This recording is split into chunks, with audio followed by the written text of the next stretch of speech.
ব্যাংককে অধ্যাপক ইউনূস ও নরেন্দ্র মোদীর বৈঠক আজ।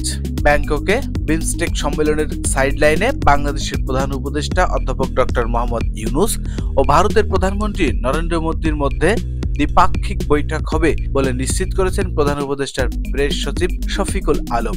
অন্তর্বর্তীকালীন সরকারের দায়িত্ব গ্রহণের পর এই প্রথমবারের মতো অধ্যাপক ইউনূসের সাথে নরেন্দ্র মোদীর বৈঠক হতে চলেছে। প্রধান উপদেষ্টার প্রেস সচিব শফিকুল আলম বলেছেন, বাংলাদেশ ও ভারত দুই দেশের সরকার প্রধানের মধ্যে আগামীকাল বৈঠকটি হবে। তিনি জানান, ব্যাংককে আজ বিমস্টেক সম্মেলনের নৈশভোজে দুই নেতার সাক্ষাৎ হয় এবং তারা কুশলাদি বিনিময় করেন। নৈশভোজে উভয় নেতাকে বেশ কিছু সময় ধরে ঘনিষ্ঠভাবে কথা বলতে দেখা যায়।